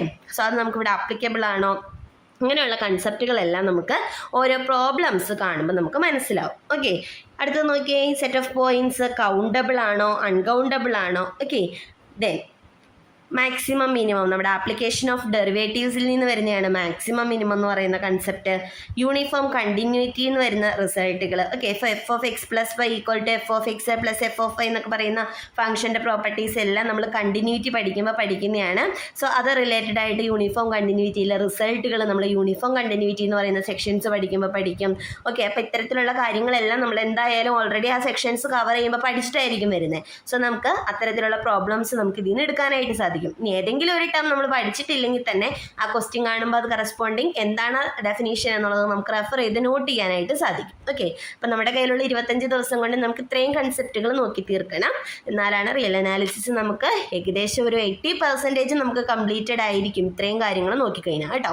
റിയൽ അനാലിസിസ് വളരെ ഇമ്പോർട്ടൻ്റ് ആണ്. നമുക്ക് ക്വസ്റ്റ്യൻ പേപ്പറിലെ ഏറ്റവും മുന്നേ നിൽക്കുന്ന 2 പേപ്പറുകളിൽ ഒന്നാണ് റിയൽ അനാലിസിസ്. ഓക്കെ, അടുത്ത ഇമ്പോർട്ടൻ്റ് ആയിട്ടുള്ള പേപ്പർ എന്ന് പറയുന്നത് ലീനിയർ ഓൾജിബ്രയാണ്. റിയൽ അനാലിസിസ്, ലീനിയർ ഓൾജിബ്രയാണ് ഒരുപോലെ നിൽക്കുന്ന പേപ്പറുകൾ. സോ ഇതിനും നമ്മുടെ കയ്യിൽ 25 ദിവസമാണുള്ളത്. ഓക്കെ, നമ്മൾ പഠിക്കേണ്ടുന്ന സെക്ഷൻസ് നമുക്ക് നോക്കാം. ഈ ലീനിയർ ഓൾജിബ്രയിൽ എന്ന് പറഞ്ഞു കഴിഞ്ഞാൽ നമുക്ക് പ്രത്യേകിച്ച് കുറേയധികം സെക്ഷൻസ് ഒന്നും നമുക്ക് ഒഴിവാക്കാനായിട്ട് സാധിക്കില്ല. കാരണം നമുക്ക് എല്ലാം കണക്റ്റഡ് ആയിരിക്കും റിസൾട്ടുകളെല്ലാം. മെട്രിക്സിൻ്റെ ഓൾജിബ്ര, മെട്രിക്സിൽ നിന്ന് വരുന്ന എല്ലാ ടൈപ്സ് ഓഫ് മെട്രിസസ്, മെട്രിക്സിൻ്റെ അഡീഷൻ, സബ്ട്രാക്ഷൻ, മൾട്ടിപ്ലിക്കേഷൻ ഒക്കെ വളരെ ബേസിക് ആയിട്ടുള്ള കാര്യമാണ്. എന്നിരുന്നാലും അത് ഡിറ്റർമിനൻറ്റ്, അങ്ങനെയുള്ള കാര്യങ്ങൾ, റാങ്ക്, സിസ്റ്റം ഓഫ് ഇക്വേഷൻസ് എങ്ങനെ സോൾവ് ചെയ്യാം, ഐഗൻ വാല്യൂ, ഐഗൻ വെക്ടർ, ഇത്രയും കൺസെപ്റ്റുകൾ നമ്മൾ മെട്രിക്സിൽ നിന്നും ഫുള്ളായിട്ട് ക്ലിയർ ആയിട്ട് പഠിച്ചിട്ടുണ്ടാകണം. വളരെ ഇമ്പോർട്ടൻ്റ് ആയിട്ടുള്ള ഒരു സെക്ഷനാണ് മെട്രിക്സ് എന്ന് പറയുന്നത് കേട്ടോ. അടുത്തത് vector space, basis, independence. Vector സ്പേസിൽ നിന്ന് സബ് സ്പേസ് പഠിക്കുന്നുണ്ടാവും, കോഷ്യൻ സ്പേസ് പഠിക്കുന്നുണ്ടാവും, ബേസിസ്, ഇൻഡിപെൻഡൻസ്, ഇത്രയും കാര്യങ്ങളൊക്കെ പഠിക്കുന്നുണ്ടാവും. ഈ ഒരു സെക്ഷൻ എന്ന് പറയുന്നത് കൂടുതലും നമുക്ക് ഈ സെക്ഷൻ ഓറിയൻറ്റഡ് ആയിട്ടല്ല പ്രോബ്ലംസ് വരാറുള്ളത്. അടുത്ത ലീനിയർ ട്രാൻസ്ഫോർമേഷൻ പഠിക്കുമ്പോൾ അതിൽ നിന്നുള്ള പ്രോബ്ലംസ് നമുക്ക് ഈ വെക്ടർ സ്പേസിൻ്റെ കൺസെപ്റ്റോട് കണക്റ്റഡ് ആയിക്കൊണ്ട് വരാറ്. ഓക്കെ, അപ്പോൾ ഈ ലീനിയർ ട്രാൻസ്ഫോർമേഷൻ എന്ന് പറയുന്ന സെക്ഷനിൽ വരുന്ന സ്പേസുകൾ, വെക്ടർ സ്പേസുകൾ, സബ് സ്പേസുകൾ, അല്ലെങ്കിൽ കേണൽ, ഇമേജ് സ്പേസ്, അതെല്ലാം നമുക്ക് ഈ രണ്ടാമത്തെ സെക്ഷനിൽ നിന്ന് വരുന്ന കണക്റ്റഡ് ക്വസ്റ്റ്യൻസ് ആയിരിക്കും. ഓക്കെ, അതെ. തേർഡ് സെക്ഷൻ ലീനിയർ ട്രാൻസ്ഫോർമേഷൻ ആണ്. ലീനിയർ ട്രാൻസ്ഫോർമേഷൻ ആണോ എന്ന് ചെക്ക് ചെയ്യുക. ലീനിയർ ട്രാൻസ്ഫോർമേഷൻ്റെ ചേഞ്ച് ഓഫ് ബേസിസ്, ഡയഗണലൈസേഷൻ, എന്താണ് ജോർദാൻ ഫോം, ഇത്തരം കൺസെപ്റ്റുകളെല്ലാം വളരെ ഇമ്പോർട്ടൻ്റ് ആണ്. മിനിമൽ പോളിനോമിയൽ, ക്യാരക്ടറിസ്റ്റിക് പോളിനോമിയൽ, അതെല്ലാം നമ്മളവിടെ പഠിച്ചിട്ടുണ്ടാകണം. ഇതിൽ നിന്നെല്ലാം നമുക്ക് ക്വസ്റ്റ്യൻസ് ചോദിക്കാൻ സാധ്യതയുള്ളതാണ്. ഓക്കെ, ലാസ്റ്റ് സെക്ഷൻ എന്ന് പറയുന്നത് ക്വാഡ്രാറ്റിക് ഫോംസും അതിൻ്റെ പ്രോപ്പർട്ടീസും പഠിക്കാം. ഓക്കെ, സോ നമുക്ക് റിയൽ പോലെ തന്നെ 15 ദിവസം നമുക്ക് എന്തിനു വേണ്ടി മാറ്റിവെക്കാം? ഇതിൻ്റെ കൺസെപ്റ്റുകൾ പഠിക്കാനായിട്ട് മാറ്റിവെക്കാം. ഓക്കെ, അപ്പോൾ ഇത് ഓരോന്ന് പഠിക്കുമ്പോൾ ഈ ലീനിയർ ആൾജിബ്ര പഠിക്കുമ്പോൾ ഒരു പ്രത്യേകത എന്ന് പറയുന്നത് ഈ 15 ദിവസത്തിൽ നമുക്ക് എല്ലാം നോട്ട് ചെയ്യാൻ മാത്രം പോരാ. നമ്മൾ റെഫർ ചെയ്യുന്ന ടെക്സ്റ്റുകളിലുള്ള പ്രോബ്ലംസ് നമ്മൾ വർക്കൗട്ട് ചെയ്തിട്ടുണ്ടാവണം. ഓക്കെ, ഈ ഇത് കൂടുതലും തിയറി ഓറിയൻറ്റഡ് ആയിട്ടുള്ള ഒരു പേപ്പർ അല്ല നമുക്ക് ലീനിയർ ആൾജിബ്ര വരുന്നത്. നമുക്ക് കൂടുതൽ വർക്കൗട്ട് ചെയ്യാനുള്ള പ്രോബ്ലംസ് ആയിരിക്കും അതിനകത്ത് ഉണ്ടാവുക. അപ്പം നമ്മൾ ഓരോ സെക്ഷൻസും ഈ 15 ദിവസം എന്ന് പറയുന്നത് ഈ 4 സെക്ഷൻസ് പഠിക്കാൻ അധികമല്ല. കാരണം ഓരോ സെക്ഷൻസിലും നമ്മൾ ഒരുപാട് പ്രോബ്ലംസ്, ടെക്സ്റ്റുകളിലെ പ്രോബ്ലംസ് വർക്കൗട്ട് ചെയ്ത് നോക്കേണ്ടതുണ്ടോ. അത്തരത്തിൽ പ്രോബ്ലംസ് വർക്കൗട്ട് ചെയ്താൽ മാത്രമാണ് ഇത്തരം കൺസെപ്റ്റുകൾ നമുക്ക് ക്ലിയർ ആവുള്ളൂ. അപ്പം എന്താണ് ചേഞ്ച് ഓഫ് ബേസിസ് എന്നുള്ളത് നമുക്ക് ജസ്റ്റ് ഡെഫിനേഷൻ വായിച്ചാൽ ക്ലിയർ ആവില്ല. നമുക്ക് അതിന് പ്രോബ്ലംസ് 1 2 നമ്മൾ ചെയ്ത് നോക്കേണ്ടി വരും. ഓക്കെ, അപ്പോൾ അതിനുള്ള ടൈമാണ് നമ്മൾ ഈ 15 ദിവസം എടുക്കുന്നത്. ഓക്കെ, അപ്പോൾ ഡയഗണലൈസേഷൻ എന്താണ്, അല്ലെങ്കിൽ ഡയഗണലൈസിബിലിറ്റിയുടെ പ്രോപ്പർട്ടി എന്താണ് എന്നുള്ളത് നമ്മൾ പഠിക്കുമ്പോൾ അതിനെ പ്രോബ്ലം ചെയ്ത് നോക്കാനുള്ള ടൈം നമുക്ക് ആവശ്യമാണ്. ഓക്കെ, അതുപോലെ ഐഗൻ വാല്യൂ, ഐഗൻ സ്പേസ്, ഇപ്പോൾ ഐഗൻ വെക്ടർ വെച്ചിട്ട് വരുന്ന സ്പേസ് കണ്ടുപിടിക്കണമെങ്കിൽ പ്രോബ്ലം ചെയ്യാൻ തന്നെ നമുക്ക് ടൈം ആവശ്യമുണ്ട് അല്ലേ. സോ ആ ടൈം മാനേജ്മെൻറ്റും കൂടി നമ്മൾ ഇതിൻ്റെ കൂടെ തന്നെ പ്രാക്ടീസ് ചെയ്യേണ്ടതുണ്ട്. സോ 15 ദിവസം കൊണ്ട് ഇത്രയും കൺസെപ്റ്റുകളും ഇതിനെ റെഫർ ചെയ്യുന്ന ടെക്സ്റ്റുകളിലെ പ്രോബ്ലംസ് നിങ്ങൾ വർക്കൗട്ട് ചെയ്തിട്ടുണ്ടാകണം. റിമൈനിങ് 10 ഡേയ്സ് നമ്മൾ PYQന് വേണ്ടി നിർബന്ധമായിട്ട് മാറ്റി വെച്ചിട്ടുണ്ടാവണം. PYQയിൽ വരുന്ന എക്സ്ട്രാ കൺസെപ്റ്റുകൾ നമ്മളവിടെ പഠിച്ചിട്ടും ഉണ്ടാകണം. ഓക്കെ, ഇനി ശ്രദ്ധിക്കേണ്ടത് റിയൽ പറഞ്ഞതുപോലെ തന്നെ എത്തരത്തിലുള്ള റിസൾട്ടുകളായിരിക്കും നമ്മൾ റെഫർ ചെയ്യുമ്പോൾ കാണുന്നത്. റാങ്ക് ഓഫ് മെട്രിസസ് എന്ന് പറയുന്ന ഒരു കൺസെപ്റ്റിൽ നിന്ന് നമുക്ക് പലതരത്തിലുള്ള റിസൾട്ടുകൾ കാണാനായിട്ട് സാധിക്കും. ഓക്കെ, റാങ്ക് ഓഫ് മെട്രിക്സിൽ നിന്ന് rank of A is less than or equal to minimum of MN. അതുപോലെ തന്നെ റാങ്ക് ഓഫ് A ട്രാൻസ്പോസും ഈക്വൽ ആണ്. റാങ്ക് ഓഫ് ABയുടെ പ്രോപ്പർട്ടീസ്. ഓക്കെ, അപ്പം ഇത്തരത്തിലുള്ള പല റിസൾട്ടുകളും നമുക്ക് റാങ്ക് എന്ന് പറയുന്ന ഒരു കൺസെപ്റ്റിൽ നിന്ന് തന്നെ ക്ലിയർ ആവും. ഓക്കെ, സിമെട്രിക് മെട്രിക്സ്, അതുപോലെ തന്നെ സ്ക്യൂ സിമെട്രിക് മെട്രിക്സ് ഒക്കെ നമ്മൾ ടൈപ്സിൽ നോക്കി വരും. അവിടെയെല്ലാം ഇതിൻ്റെ എല്ലാത്തിൻ്റെയും പ്രോപ്പർട്ടീസും ഉണ്ടാവും. ഓക്കെ, പ്രോപ്പർട്ടീസ് എന്ന് പറയുന്നത് ഇപ്പോൾ ഇത്തരത്തിലുള്ള properties AB symmetric if and only if AB is equal to BA. ഇപ്പോൾ AB എന്ന് പറയുന്നത് എപ്പോഴും സിമെട്രിക് ആവണമെന്ന് നിർബന്ധമൊന്നുമില്ല. ഇതെല്ലാം സിമെട്രിക് ആയിരിക്കും. ഓക്കെ, അപ്പോൾ ഇത് സിമെട്രിക് ആയിരിക്കും. ഇത്തരത്തിലുള്ള കാര്യങ്ങളെല്ലാം സിമെട്രിക്കിലും സ്ക്യൂ സിമെട്രിക്കിലും നമ്മൾ റിസൾട്ടുകൾ പഠിക്കും. അപ്പം അത്തരത്തിലുള്ള റിസൾട്ടുകളെല്ലാം നമ്മൾ നോക്കുന്ന റെഫർ ചെയ്യുന്ന ടെക്സ്റ്റുകളിലുണ്ടാകും. അതെല്ലാം നമ്മൾ നിർബന്ധമായിട്ടും നോട്ട് ചെയ്യേണ്ടതുണ്ട്. അതുപോലെ ഓരോ മെട്രിക്സസ് പഠിക്കുമ്പോൾ ഇപ്പോൾ ഓർത്തോഗണൽ മെട്രിക്സ് പഠിക്കും, ഇൻവല്യൂട്ടറി മെട്രിക്സ്, ഐഡംബോട്ടൻ മെട്രിക്സ്, ഇതൊക്കെ പഠിക്കുമ്പോൾ എല്ലാത്തിനും പ്രോപ്പർട്ടീസ് ഉണ്ടാവും അല്ലേ. ഇതിൻ്റെ എല്ലാത്തിൻ്റെയും ഡിറ്റർമിനൻറ്റിനെ പറ്റി, അതുപോലെ തന്നെ ഡെഫിനീഷൻസ്, അതിൻ്റെ ഇൻവേഴ്സിനെ പറ്റി, പിന്നെ അതിൻ്റെ ഐഗൻ വാല്യൂസിനെ പറ്റി, എല്ലാത്തിനെ പറ്റി നമുക്ക് റിസൾട്ടുകളുണ്ടാവും. അപ്പോൾ ഓരോ മെട്രിക്സിനും താഴെ നമ്മൾ ഇത്രയും കാര്യങ്ങൾ നോട്ട് ചെയ്യേണ്ടതുണ്ടാവും. ഓക്കെ, ഇപ്പോൾ ഓർത്തോഗണൽ ആണെങ്കിൽ ഡിറ്റർമിനൻറ്റ് +or-1 ആയിരിക്കും, അതിൻ്റെ ഇൻവേഴ്സ് A ട്രാൻസ്പോസ് ആയിരിക്കും. മനസ്സിലായോ? അപ്പോൾ ഇങ്ങനെയുള്ള കാര്യങ്ങളെല്ലാം നമ്മൾ റെഫർ ചെയ്യുന്ന വഴിയെ നമുക്ക് കിട്ടുന്ന റിസൾട്ടുകളായിരിക്കും. Linear independence, dependence. Okay, vector സ്പേസിലോട്ട് വരുമ്പോൾ അത് കൺസെപ്റ്റ് റിലേറ്റഡ് ആയിട്ട് നമുക്ക് എന്തുണ്ടാവും, ഒരുപാട് റിസൾട്ടുകൾ നമ്മൾ പഠിക്കുന്നുണ്ടാവും. ഓക്കെ, അപ്പോൾ ഇൻഡിപെൻഡൻസിൻ്റെ ഡിപ്പെൻഡൻസിൻ്റെ റിസൾട്ടുകൾ നോട്ട് ചെയ്യുക. അതുപോലെ തന്നെ മിനിമൽ പോളിനോമിയൽ, വളരെ ഇമ്പോർട്ടൻ്റ് ആയിട്ടുള്ള ഒരു കൺസെപ്റ്റാണ് മിനിമൽ പോളിനോമിയൽ. നമ്മൾ ആദ്യം ക്യാരക്ടറിസ്റ്റിക് പോളിനോമിയൽ പഠിക്കും, അത് കഴിഞ്ഞിട്ടായിരിക്കും നമ്മൾ മിനിമൽ പോളിനോമിയൽ എന്ന് പറയുന്ന കൺസെപ്റ്റ് പഠിക്കുക. അപ്പോൾ നമ്മൾ അവിടെ നിന്നൊക്കെ കുറേയധികം വേർഡ്സ്, ഇപ്പോൾ അനിലേറ്റ് ചെയ്യുക എന്ന് പറഞ്ഞാൽ എന്താണ്, ഇതെല്ലാം നമ്മൾ റെഫർ ചെയ്യുന്ന വഴിയെ നമുക്ക് കിട്ടുന്ന ഡെഫിനിഷൻസ് ആണ്. എന്താണ് അനിലേറ്റ് ചെയ്യുക എന്ന് പറഞ്ഞാൽ എന്താണ്, പിന്നെ ക്യാരക്ടറിസ്റ്റിക് പോളിനോമിയൽ, മിനിമൽ പോളിനോമിയൽ തമ്മിലുള്ള കണക്ഷൻ എന്താണ്. ഓക്കെ, അപ്പം അത്തരത്തിലുള്ള റിസൾട്ടുകളെല്ലാം നമുക്ക് നോക്കും നമ്മൾ, അല്ലെങ്കിൽ നമുക്ക് മനസ്സിലാവും. നമ്മൾ പ്രോബ്ലംസ് ചെയ്താണ് നമ്മളിതെല്ലാം മനസ്സിലാക്കുക. ഒരു മെട്രിക്സ് വന്നാൽ അതിൻ്റെ ക്യാരക്ടറിസ്റ്റിക് പോളിനോമിയൽ കണ്ടുപിടിച്ച് അതിൽ നിന്ന് മിനിമൽ പോളിനോമിയൽ കണ്ടുപിടിക്കുക എന്നൊക്കെ പറയുന്നത് പ്രോബ്ലമാണ്. ഓക്കെ, ദെൻ സബ്സ്പേസുമായിട്ട് റിലേറ്റഡ് ആയിട്ടുള്ള റിസൾട്ടുകൾ, ഈ ഡയമെൻഷൻ്റെയൊക്കെ ഈ റിസൾട്ടുകൾ കണ്ടോ, യു പ്ലസ് വിയുടെ ഡയമെൻഷൻ എന്ന് പറയുന്നത് യുവിൻ്റെ ഡയമെൻഷൻ പ്ലസ് വിയുടെ ഡയമെൻഷൻ മൈനസ് ഡയമെൻഷൻ ഓഫ് യുവിൻ്റെ സെക്ഷൻ വി ആണ്. ഇത്തരത്തിൽ ഡയമെൻഷൻസ് റിലേറ്റഡ് ആയിട്ടുള്ള റിസൾട്ടുകൾ ഇതെല്ലാം നമുക്ക് റെഫർ ചെയ്യുമ്പോൾ നിങ്ങൾക്ക് കാണുവാനായിട്ട് സാധിക്കും. Okay, then homogeneous system of ഇക്വേഷൻസിൻ്റെ സൊല്യൂഷൻസ്, കൺസിസ്റ്റൻസി, ഇൻകൺസിസ്റ്റൻസി റിലേറ്റഡ് ആയിട്ടുള്ള റിസൾട്ടുകൾ അല്ലെങ്കിൽ ഡെഫിനീഷൻസ്, ഐഗൻ വാല്യൂസ് ഒക്കെ റിലേറ്റഡ് ആയിട്ടുള്ള റിസൾട്ടുകൾ. ഇപ്പോൾ ലാംഡ എന്ന് പറയുന്നത് eigen value of real skew symmetric matrix ആണെന്നുണ്ടെങ്കിൽ ഈ ഒരു പ്രോപ്പർട്ടി നമുക്ക് ഹോൾഡ് ചെയ്യുന്നുള്ള കൺസെപ്റ്റ്. ഓക്കെ, അപ്പോൾ അതുമായിട്ട് റിലേറ്റഡ് ആയിട്ടുള്ള ഐഗൻ വാല്യൂവിൻ്റെ റിസൾട്ടുകൾ, ഇതൊക്കെ ഒരൊറ്റ ടെക്സ്റ്റിൽ നിന്നൊന്നും നമുക്ക് കിട്ടുന്ന കാര്യമല്ല കേട്ടോ. നമ്മൾ പല ടെക്സ്റ്റുകൾ റെഫർ ചെയ്യുമ്പോൾ നമുക്ക് പല പോയിന്റ്സ് ഓരോ ടെക്സ്റ്റുകളിൽ നിന്നായിട്ടായിരിക്കും കിട്ടുന്നത്. ഓക്കെ, അതുപോലെ തന്നെ ലീനിയർ ട്രാൻസ്ഫോർമേഷൻസിൻ്റെ ജസ്റ്റ് കേണൽ എന്താണ്, അങ്ങനെയുള്ള റിസൾട്ടുകൾ, ഇമേജ് എന്ന് പറയുന്നത് സബ്സ്പേസ് ആവും. ഇതെല്ലാം തിയറംസ് ആണ്. തിയറംസും അതിൻ്റെ പ്രൂഫും ഒക്കെ ഉണ്ടാവും. അപ്പോൾ പ്രൂഫൊന്നും നോക്കാൻ നമുക്ക് സമയം ഉണ്ടാവില്ല, നമ്മുടെ കയ്യിൽ കുറച്ച് ദിവസങ്ങളേ ഉള്ളൂ. സോ പ്രൂഫിലേക്കൊന്നും കൂടുതൽ ഡീറ്റെയിൽ ആയിട്ട് പോകാൻ നിൽക്കണ്ട. നമുക്ക് ആദ്യമേ തന്നെ അതിൻ്റെ റിസൾട്ടുകൾ നോട്ട് ചെയ്ത് പ്രോബ്ലംസിലോട്ട് കോൺസെൻട്രേറ്റ് ചെയ്യാനായിട്ട് ശ്രദ്ധിക്കുക. പ്രൂഫുകൾ നമുക്ക് ആവശ്യമില്ലാത്തതുകൊണ്ടല്ല, നമുക്ക് അതിനുള്ള ടൈം നമുക്ക് ഇവിടെ സ്പെൻഡ് ചെയ്യാനായിട്ട് ഇല്ല. ഓക്കെ, അതെ, അടുത്തത് കുറച്ച് മോഡൽ പ്രോബ്ലംസ്. പോസിറ്റീവ് ഡെഫിനിറ്റ് അതുപോലെ തന്നെ നെഗറ്റീവ് ഡെഫിനിറ്റ് ഇതെന്താണെന്നുള്ളത് ഡെഫിനീഷൻ നോക്കുക. ഓക്കെ, ഇപ്പോൾ പോസിറ്റീവ് ഡെഫിനിറ്റ് നെഗറ്റീവ് ഡെഫിനിറ്റ് ഒക്കെ നമുക്ക് ഡിറ്റർമിനൻസും കാര്യങ്ങളൊക്കെ യൂസ് ചെയ്ത് പറയാവുന്നതേ ഉള്ളൂ. അപ്പോൾ ഈ മെട്രിക്സിന് അത്തരത്തിലുള്ള ഏതെങ്കിലും പ്രോപ്പർട്ടീസ് ഉണ്ടോ എന്ന് ചെക്ക് ചെയ്യാനാണ്. അപ്പോൾ നമ്മൾ ഓൾറെഡി റെഫർ ചെയ്യുമ്പോൾ മെട്രിക്സിൻ്റെ പ്രോപ്പർട്ടീസിൽ വരുന്ന കാര്യങ്ങളെല്ലാം നമ്മൾ അവിടെ പഠിച്ചിട്ടുണ്ടാകും. സോ നമുക്കിവിടെ എന്ത് ചെയ്യാനായിട്ട് സാധിക്കും, അത് പ്രോബ്ലം ചെയ്ത് നോക്കാനായിട്ട് സാധിക്കും. ഇത് സൊല്യൂഷൻ സ്പേസിനെ പറ്റിയാണ്. സിസ്റ്റം ഓഫ് ഇക്വേഷൻസിൻ്റെ സൊല്യൂഷൻസിനെ റിലേറ്റഡ് ആയിട്ടുള്ള പ്രോബ്ലമാണ്. ഇൻഫിനിറ്റ് സൊല്യൂഷൻ ആണോ, യുണീക് സൊല്യൂഷൻ ആണോ, നോ സൊല്യൂഷൻ ആണോ എന്നുള്ള കൺസെപ്റ്റാണ്. Okay, then matrix T with respect to the ordered basis ആണ് ചോദിച്ചേക്കുന്നത് അല്ലേ. സോ നമുക്ക് ചേഞ്ച് ഓഫ് ബേസിസ് പോലെയുള്ള കാര്യങ്ങളാണ് ഇവിടെ വരുന്നത്. ദെൻ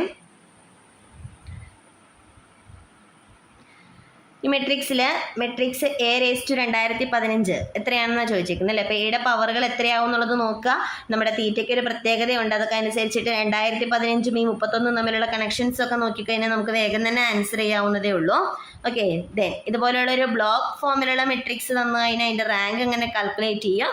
ഇപ്പോൾ ബ്ലോക്ക് മെട്രിസസ് എന്ന് പറയുന്ന കൺസെപ്റ്റ് നമ്മൾ ഇതുവരെ നോക്കിയിട്ടില്ല എന്നുണ്ടെങ്കിൽ എന്താണ് ബ്ലോക്ക് മെട്രിസസ് എന്ന് പറയുന്ന കൺസെപ്റ്റ് ഒന്ന് റെഫർ ചെയ്യാനായിട്ട് ശ്രമിക്കുക. ദെൻ ലിമിറ്റ്, റിയൽ അനാലിസിസും ലീനിയർ ഓൾജിബ്രയും കൂടി കണക്റ്റഡ് ആയിട്ട് വന്നിരിക്കുന്ന ഒരു ക്വസ്റ്റ്യൻ ആണ്. ലിമിറ്റും അതുപോലെ തന്നെ വെക്ടർ സ്പേസും ആണ്. അപ്പോൾ നമ്മുടെ കയ്യിലുള്ള കുറേയധികം ഫംഗ്ഷൻസിൻ്റെ സ്കെയിലർ മൾട്ടിപ്ലിക്കേഷൻ അതുപോലെ തന്നെ അഡീഷൻ ഇങ്ങനെയുള്ള കാര്യങ്ങളൊക്കെ ആയിരിക്കും അവിടെ വരിക അല്ലേ. അപ്പോൾ നമ്മുടെ റിയലും ലീനിയറും ആയിട്ട് അവിടെ ഒരു കണക്ഷൻ വന്നു കഴിഞ്ഞു.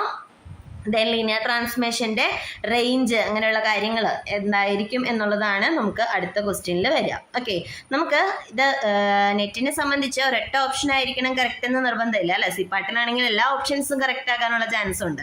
അതുകൊണ്ട് തന്നെ എല്ലാ ഓപ്ഷൻസും വെരിഫൈ ചെയ്യാനായിട്ട് നമ്മൾ അറിഞ്ഞിട്ടുണ്ടാകണം. എന്നാൽ മാത്രമാണ് നമുക്ക് കറക്റ്റ് ആൻസറിലേക്ക് എത്താനായിട്ട് സാധിക്കുള്ളൂ. ഓക്കെ, ദെൻ അടുത്തത് അബ്സ്ട്രാക്ട് ഓൾജിബ്ര. ഓക്കെ, അപ്പോൾ റിയൽ ലീനിയർ എന്ന് പറയുന്ന രണ്ട് മെയിൻ പേപ്പേഴ്സ് കഴിഞ്ഞാൽ ദെൻ അടുത്ത മെയിൻ പേപ്പേഴ്സ് രണ്ടെണ്ണമാണ് അബ്സ്ട്രാക്ട് ഓൾജിബ്ര അതുപോലെ തന്നെ കോംപ്ലക്സ് അനാലിസിസ്. ഈ അബ്സ്ട്രാക്ട് ഓൾജിബ്ര എന്ന് പറയുന്നത് പക്ക ഒരു തിയറി പേപ്പറാണ് അല്ലേ. എന്ന് വെച്ച് കഴിഞ്ഞാൽ ഇതിനകത്ത് ഒരുപാട് റിസൾട്ടുകളാണ്. എല്ലാത്തിനും കറസ്പോണ്ടിങ് നമ്പർ ഓഫ് ഫങ്ഷൻസ് അല്ലെങ്കിൽ നമ്പർ ഓഫ് ഹോമോമോർഫിസംസ് അല്ലെങ്കിൽ നമ്പർ ഓഫ് യൂണിറ്റ്സ് ഇങ്ങനെയുള്ള കാര്യങ്ങൾക്ക് എല്ലാത്തിനും തന്നെ ഫോർമുലകളാണ്. GCD വെച്ചിട്ടാകട്ടെ, ഓയിലേഴ്സ് 5 ഫംഗ്ഷൻ വെച്ചിട്ടാകട്ടെ, എല്ലാത്തിനും തന്നെ ഫോർമുലകളുണ്ട് അല്ലേ. സോ ഇത്തരത്തിലുള്ള ഫോർമുലകൾ നോട്ട് ചെയ്ത് വയ്ക്കുക, അത് നന്നായിട്ട് പഠിക്കുക എന്നുള്ളതാണ് നമുക്ക് അബ്സ്ട്രാക്ട് ഓൾജിബ്രയിൽ നമ്മൾ ഏറ്റവും ആദ്യം ചെയ്യേണ്ടുന്ന കാര്യം. നമുക്ക് ഓയിലേഴ്സ് 5 ഫംഗ്ഷൻ നിർബന്ധമായിട്ടും പഠിക്കണം. കാരണം പല ഫോർമുലകളിലും നമ്മൾ വരുന്ന ഒരു കൺസെപ്റ്റാണ് ഓയിലേഴ്സ് 5 ഫംഗ്ഷൻ. ഗ്രൂപ്പിൽ പഠിക്കുമ്പോൾ ഗ്രൂപ്പിൽ സബ് ഗ്രൂപ്പ് ഉണ്ട്, സൈക്ലിക് ഉണ്ട്, അബീലിയൻ ഉണ്ട്, നോർമൽ ഉണ്ട്, അങ്ങനെ പലതരത്തിലുള്ള കോഷ്യൻ സബ് ഗ്രൂപ്പുകളുണ്ട്, പലതരത്തിലുള്ള സബ് ഗ്രൂപ്പുകൾ കോസെറ്റുകളുണ്ട്. അതെല്ലാം നമ്മൾ എന്തെങ്കിലും പഠിക്കും. ഗ്രൂപ്പ് എന്ന് പറയുന്ന ഒരു വലിയൊരു പാർട്ടിൽ തന്നെ നമ്മൾ ഇൻക്ലൂഡിങ് ആണ്. ഈ ഓരോന്നിനും കറസ്പോണ്ടിങ് ആയിട്ട് നമ്പർ ഓഫ് സൈക്ലിക് ഗ്രൂപ്പ്സ് ആവട്ടെ, നമ്പർ ഓഫ് അബീലിയൻ ഗ്രൂപ്പ്സ് ആവട്ടെ, number of normal sub groups ആവട്ടെ, അല്ലെങ്കിൽ ഇത്തരത്തിലുള്ള എല്ലാത്തിൻ്റെയും നമ്പർ അല്ലെങ്കിൽ ഓരോ എലമെൻറ്റിൻ്റെ ഓർഡർ, ഗ്രൂപ്പ് ഗ്രൂപ്പിൻ്റെ ഓർഡർ, ഇതിനെല്ലാത്തിനും റിലേറ്റഡ് ആയിട്ട് നമ്മുടെ കയ്യിൽ ഫോർമുലകൾ ഉണ്ടാവും. സോ അത്തരത്തിലുള്ള ഫോർമുലകൾ നിർബന്ധമായിട്ടും പഠിച്ചിട്ടുണ്ടാകണം. ദെൻ ഹോമോമോർഫിസം, അതുപോലെ തന്നെ പെർമ്യൂട്ടേഷൻ, സൈലോ തിയറംസ്, ഇതെല്ലാം ഇമ്പോർട്ടൻ്റ് ആയിട്ടുള്ള സെക്ഷനുകളാണ്. ദെൻ അടുത്തത് ഗ്രൂപ്പ് തിയറി കഴിഞ്ഞാൽ പിന്നെ നമുക്ക് വേണ്ടത് റിംഗ് തിയറിയാണ്. റിംഗ് തിയറിയിലേക്ക് വരുമ്പോൾ നമുക്ക് field ideal, unique factorisation domain, principal ideal domain, Euclidean domain, നമുക്ക് ഇമ്പോർട്ടൻ്റ് ആയിട്ടുള്ള കൺസെപ്റ്റുകളാണ്. ഇതിൽ നിന്നെല്ലാം നമ്മളോട് ക്വസ്റ്റ്യൻ നമ്മൾ കാണാറുള്ളതാണ്. ഓക്കെ. ദെൻ ഇറെഡ്യൂസിബിൾ പോളിനോമിയൽ അല്ലെങ്കിൽ ഇറെഡ്യൂസിബിൾ ക്രൈറ്റീരിയയിൽ നിന്നും നമുക്ക് മിക്കവാറും തന്നെ ക്വസ്റ്റ്യൻസ് കാണുന്ന ഒരു സെക്ഷനാണ്. അപ്പോൾ നമ്മൾ എത്ര ദിവസം മാറ്റി വയ്ക്കണം? 20 ദിവസമേ നമ്മുടെ കയ്യിലുള്ളൂ. നമ്മൾ എന്ത് ചെയ്യണം? ഇതിന് വേണ്ടിയിട്ട് നമുക്ക് ഈ കൂടുതലും അബ്സ്ട്രാക്റ്റിൽ നിന്ന് വരുന്ന ക്വസ്റ്റ്യൻസ് എന്ന് പറയുന്നത് തിയറി ക്വസ്റ്റ്യൻസ് ആയിരിക്കും. കാരണം നമ്മുടെ കയ്യിൽ റിസൾട്ടുകൾ ഉണ്ടെങ്കിൽ നമുക്ക് വേഗം ആൻസർ ചെയ്യാനായിട്ട് സാധിക്കും. അപ്പം നമുക്കൊരു കാര്യം ചെയ്യാം, ഒരു 13 ദിവസം നമുക്ക് ഇതിന് വേണ്ടി മാറ്റി വയ്ക്കാം. ബാക്കി 7 ദിവസം നമുക്ക് PYQ വേണ്ടി മാറ്റി വയ്ക്കാം. ഓക്കെ. അപ്പോൾ PYQ നോക്കാണ്ട് നമുക്ക് പറ്റില്ല. അപ്പോൾ PYQ വേണ്ടി ഒരു 7 ദിവസം, ബാക്കി 13 ദിവസം നമുക്ക് ഇത്രയും കാര്യങ്ങൾ റെഫർ ചെയ്യാനായിട്ട് മാറ്റി വയ്ക്കാം. ഓക്കെ. അപ്പോൾ റെഫർ ചെയ്യുമ്പോൾ നമുക്ക് ഒരുപാട് റിസൾട്ടുകൾ കിട്ടുവാണെങ്കിൽ PYQs നമുക്ക് മാക്സിമം വേഗത്തിൽ സോൾവ് ചെയ്യാനായിട്ട് സാധിക്കും. അത്രത്തോളം PYQs നമുക്ക് അറ്റൻഡ് ചെയ്യാനായിട്ട് സാധിക്കും. ഓക്കെ. നമുക്ക് നോക്കാം നിങ്ങൾ എത്തരത്തിലുള്ള റിസൾട്ടുകളായിരിക്കും കാണുക എന്ന് നോക്കാം. നമ്പർ ഓഫ് മാപ്പിങ്സ് അല്ലേ, ഫങ്ഷൻസ്, റിലേഷൻസ് എല്ലാം ഈ അബ്സ്ട്രാക്റ്റ് കണക്റ്റഡ് ആയിട്ട് വരുന്നതാണ് കേട്ടോ. അപ്പോൾ നമ്പർ ഓഫ് നമ്മുടെ ബൈനറി ഓപ്പറേഷൻസ്, അതുപോലെ റിഫ്ലെക്സീവ്, സിമെട്രിക് റിലേഷൻസ് എല്ലാം നമുക്ക് ഇതിനകത്ത് വരും. മാപ്പിങ്ങിലേക്ക് ഫങ്ഷൻസിലോട്ട് വരികയാണെങ്കിൽ number of injections, number of bijections, ഇതിൻ്റെ എല്ലാത്തിൻ്റെയും ഫോർമുലകൾ നമുക്ക് അബ്സ്ട്രാക്റ്റിൽ നിന്ന് കിട്ടും.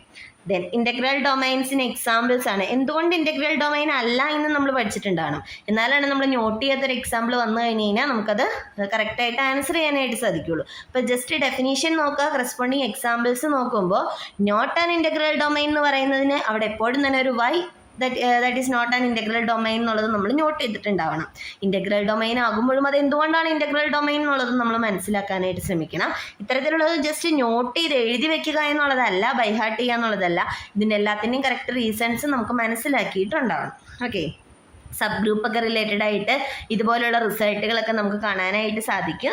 ഇപ്പോൾ G എന്ന് പറയുന്ന സബ് ഗ്രൂപ്പിന് ഇത്തരത്തിലുള്ളൊരു പ്രോപ്പർട്ടി ഉണ്ടെന്നുണ്ടെങ്കിൽ ഇതെല്ലാം ഇതിൻ്റെ സബ് ഗ്രൂപ്പ് ആയിരിക്കുന്നതാണ്. അതുപോലെ തന്നെ ഓർഡർ ഓഫ് സബ് ഗ്രൂപ്പ് വെച്ചിട്ടുള്ള റിസൾട്ടുകളാണ്, നോർമൽ സബ് ഗ്രൂപ്പ് വെച്ചിട്ടുള്ള റിസൾട്ടുകളാണ്. ഇതെല്ലാം നമ്മൾ റെഫർ ചെയ്യുമ്പോൾ നമുക്ക് കാണാൻ സാധിക്കുന്ന റിസൾട്ടുകളാണ്. ഓക്കെ. ഈ ZN എന്നൊക്കെ പറയുന്ന സെറ്റ് വളരെ ഇമ്പോർട്ടൻ്റ് ആയിട്ടുള്ള സെറ്റാണ്. അതിനൊക്കെ നമ്മൾ സ്പെഷ്യലായിട്ട് പഠിക്കേണ്ടതാണ്. ദെൻ ഓർഡർ ഓഫ് എലമെൻറ്റും order of A inverse, order of elements വെച്ചിട്ടുള്ള റിസൾട്ടുകളാണ് ഇവിടെ വന്നിരിക്കുന്നത്. ദെൻ അതുപോലെ തന്നെ എന്താണ് കമ്മ്യൂട്ടേറ്റീവ് ഗ്രൂപ്പ്സ്, എക്സാമ്പിൾസ് ആണ്, കുറച്ച് എക്സാമ്പിൾസ് പറഞ്ഞേക്കുന്നു. ദെൻ GLN, SLN എന്നൊക്കെ പറയുന്ന സ്പെഷ്യൽ ഗ്രൂപ്പ്സ് ഉണ്ട്. ആ ഗ്രൂപ്പ്സിൻ്റെ ഓർഡർ, നമ്പർ ഓഫ് എലമെൻസിനെ പറ്റി വന്നിരിക്കുന്ന റിസൾട്ടുകളാണ് ഇത്രയും. ദെൻ കുറച്ച് പ്രോബ്ലംസ് ജസ്റ്റ് ഒന്ന് പരിചയപ്പെടുത്തുകയാണ്. മാക്സിമൽ ഐഡിയൽ, പ്രിൻസിപ്പൽ ഐഡിയൽ, അങ്ങനെയുള്ള കൺസെപ്റ്റുകൾ തന്നിരിക്കുന്നത് അതിലേതാണ് എന്നുള്ള ക്വസ്റ്റ്യനാണ്. സോ അതിൻ്റെ എല്ലാത്തിൻ്റെയും ഡെഫിനീഷൻസ് നമ്മൾ കറക്റ്റായിട്ട് അറിഞ്ഞിട്ടുണ്ടാവണം. പ്രിൻസിപ്പൽ ഐഡിയൽ ഡൊമൈൻ അങ്ങനെയുള്ള കൺസെപ്റ്റിൽ നിന്ന് വന്നിരിക്കുന്ന ക്വസ്റ്റ്യനാണ്. നമ്പർ ഓഫ് ഗ്രൂപ്പ് ഹോമോമോർഫിസംസ് ആണ്. ഗ്രൂപ്പ് ഹോമോമോർഫിസത്തിൻ്റെ എണ്ണം പഠിച്ചിട്ടുണ്ടെങ്കിൽ നമുക്കത് ആൻസർ ചെയ്യാൻ സാധിക്കും. പ്രിൻസിപ്പൽ ഐഡിയൽ ഡൊമൈൻ ഏതാണെന്ന് ചോദിച്ചേക്കുന്നത്. പ്രിൻസിപ്പൽ ഐഡിയൽ ഡൊമൈൻ കൺസെപ്റ്റും കറസ്പോണ്ടിങ് എക്സാമ്പിൾസും ഡെഫിനീഷൻസും കറക്റ്റായിട്ട് മനസ്സിലാക്കി പഠിച്ചിട്ടുണ്ടാകണം.